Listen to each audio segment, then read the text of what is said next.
Hello friends, welcome to the activity based learning. Today we are going to deal with the chapter 2 of science part 1, that is periodic classification of elements. What we have studied previously, that we'll see in short. What are the type of matters? What are the type of elements? What are the smallest particle of matter called? What is the difference between the molecules of elements and compound? As shown below, we can see matter is divided into two parts, that is pure substance and mixture. Pure substance is further divided into two parts, that is element and compound. And mixture is divided into two parts, that is homogeneous and heterogeneous. Classification of elements. We have learnt in the previous standard that all the atoms of an element are of only one type. Today 118 elements are known to the scientific world.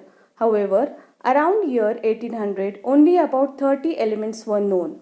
More number of elements were discovered in the course of time.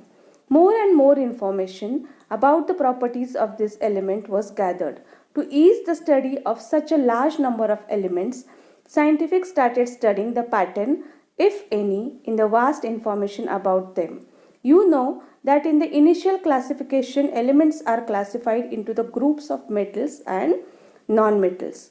Later on, another class of elements called metalloids was noticed. As the knowledge about elements and their properties went on increasing, different scientists started trying out different methods of classification.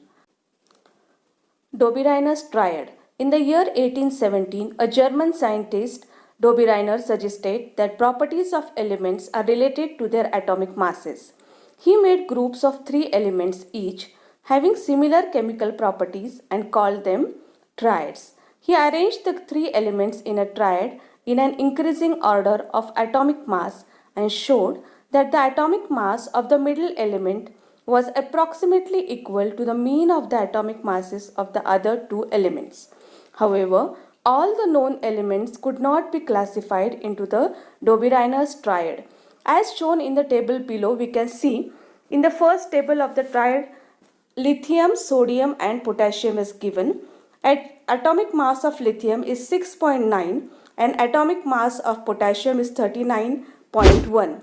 Now, to find out the mean, we have seen that 6.9 plus 39.1 divided by 2 is equal to 23.0.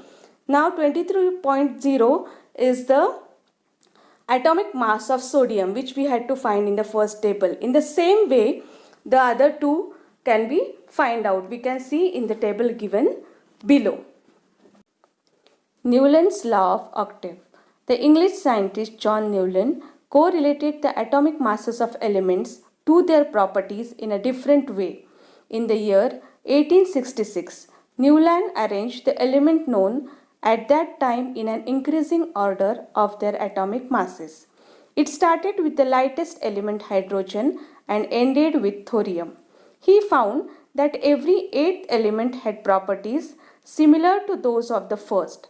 For example, sodium is the 8th element from lithium and both have similar properties. Also, magnesium shows similarity to beryllium and chlorine shows similarity with fluorine. Newland compared this similarity with the octaves in music. Now, we can see that in the Indian music system there are 7 main notes, namely Sa, Re, Ga, Ma, Pa, Dha, Ni, and their collection is called Saptak. The frequency of the notes goes on increasing from Sa to Ni. This then comes the Sa of the upper Saptak at the double the frequency of the original essay. It means that notes repeat after completion of one Saptak. The 7 notes in the Western music are Do, Re, Mi, Fa, So, La, Ti. The note Do have double the original frequency comes again at the 8th place. This is the octave of Western notes. Music is created by the variety in the use of these notes. In this table you can see that the above the musical notes is given of Western type and below it is given as in the Indian music.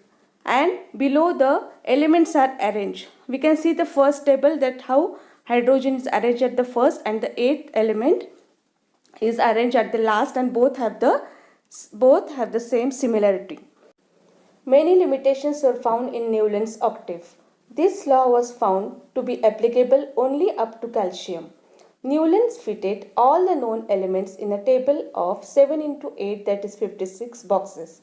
Newland placed 2 elements each in some boxes to accommodate all the known elements in the table. For example, cobalt and nickel, cerium and lanthanum. Moreover, he placed some elements with different properties under the same note in the octave. For example, Newland placed the metals cobalt and nickel under the note Do, along with the halogens, while Fe, having similarity with cobalt and nickel, away from them along with the nonmetals oxygen and sulfur under the note Di. Also, Newland's octave did not have provisions to accommodate the newly discovered element. The properties of the new elements discovered later on did not fit in the Newland's law of octave. Now the remaining part we will see in the next session. If you have any queries, you can write in the comment box. Thank you.